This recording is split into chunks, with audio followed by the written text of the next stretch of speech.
Assalamualaikum warahmatullahi wabarakatuh. Halo teman-teman, saya Reci Dolosa. Saya berasal dari Fakultas Ilmu Sosial dan Ilmu Politik Universitas Maluku Saleh. Dan jurusan yang saya ambil adalah Administrasi Publik. Di sini saya akan menjelaskan sedikit mengenai materi asas-asas manajemen yang berjudul pengawasan. Pengawasan adalah proses dalam menetapkan ukuran kinerja dan pengambilan tindakan yang dapat mendukung pencapaian hasil yang diharapkan sesuai dengan kinerja yang telah ditetapkan tersebut. Pengawasan manajemen adalah membandingkan kegiatan nyata dengan standar yang telah ditetapkan sebelumnya, mengevaluasi pelaksanaan kerja, dan jika perlu, memperbaiki apa yang sedang dikerjakan, menentukan dan mengukur penyimpangan-penyimpangan, serta mengambil tindakan koreksi yang diperlukan untuk menjamin bahwa semua sumber daya perusahaan dipergunakan dengan cara paling efektif dan efisien dalam pencapaian tujuan-tujuan perusahaan. Jenis-jenis pengawasan. Yang pertama itu adalah pengawasan intern. Pengawasan intern adalah pengawasan yang dilakukan oleh orang atau badan yang ada di dalam lingkungan unit organisasi yang bersangkutan. Contohnya seperti Kementerian Dalam Negeri. Yang kedua, pengawasan ekstern. Pengawasan ekstern adalah pemeriksaan yang dilakukan oleh unit pengawasan yang berada di luar unit organisasi yang diawasi. Contohnya yaitu seperti Badan Pemeriksa Keuangan, yang merupakan lembaga tinggi negara yang terlepas dari pengaruh kekuasaan manapun. Yang ketiga, pengawasan preventif. Pengawasan preventif ialah lebih dimaksudkan sebagai suatu pengawasan yang dilakukan pada kegiatan sebelum kegiatan itu dilaksanakan, sehingga dapat mencegah terjadi kegiatan yang menyimpang. Misalnya, pengawasan tersebut dilakukan oleh pemerintah supaya untuk menghindari adanya penyimpangan-penyimpangan pelaksanaan keuangan negara yang membebankan atau merugikan negara. Yang keempat, pengawasan represif. Pengawasan represif ialah suatu pengawasan yang dilakukan terhadap suatu kegiatan setelah kegiatan tersebut sudah dilaksanakan atau dilakukan.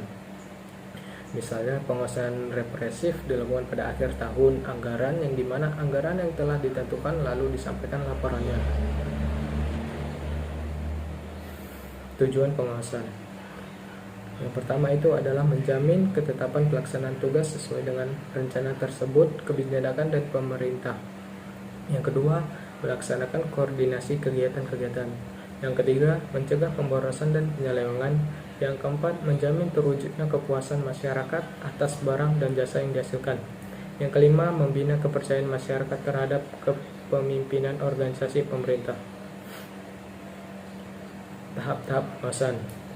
Tahap-tahap pengawasan itu sendiri ada 4. Yang pertama, menetapkan standar untuk dasar untuk pengawasan. Yang kedua, meneliti hasil yang dicapai. Yang ketiga, membandingkan pelaksanaan dengan standar dan menetapkan perbedaannya bila mana ada perbedaan. Yang keempat, memperbaiki penyimpangan dengan tindakan-tindakan korektif. Teknik-teknik pengawasan. Yang pertama itu ada pengamatan langsung atau observasi oleh manajemen untuk mengetahui bagaimana caranya para petugas operasional menyelenggarakan kegiatan dan menyelesaikan tugasnya. Yang kedua, melalui laporan baik laporan lisan maupun tertulis dari para yang sehari-hari mengawasi secara langsung kegiatan para bawahannya. Yang ketiga, melalui penggunaan kuesioner yang responnya adalah para pelaksana kegiatan operasional. Yang keempat, melalui wawancara. Metode pengawasan. Metode pengawasan itu ada 2. Yang pertama, metode pengawasan non-kuantitatif, yang merupakan pengawasan yang digunakan manajer dalam pelaksanaan fungsi-fungsi manajemen pada umumnya. Hal ini mengawasi keseluruhan organisasi. Yang kedua, metode pengawasan kuantitatif, yang merupakan metode untuk mengukur dan memeriksa kuantitas dan kualitas pengeluaran. Manfaat hasil pengawasan. Yang pertama itu tersedianya bahan informasi bagi manajemen tentang situasi nyata dalam organisasi bila mana ada yang berbeda. Yang kedua, dikenalnya faktor-faktor pendukung terjadinya operasionalisasi rencana dengan efisien dan efektif. Yang ketiga, pemahaman tentang berbagai faktor yang menimbulkan kesulitan dalam penyelenggaraan berbagai kegiatan operasional. Yang keempat, langkah-langkah apa yang segera dapat diambil untuk menghargai kinerja yang memuaskan. Yang kelima, tindakan preventif apa yang segera dapat dilakukan agar deviasi dan standar tidak terus berlanjut.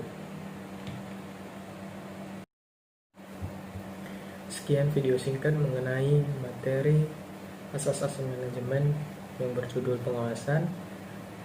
Saya mengucapkan terima kasih kepada teman-teman yang telah mendengarkan, dan saya tutup dengan Assalamualaikum warahmatullahi wabarakatuh.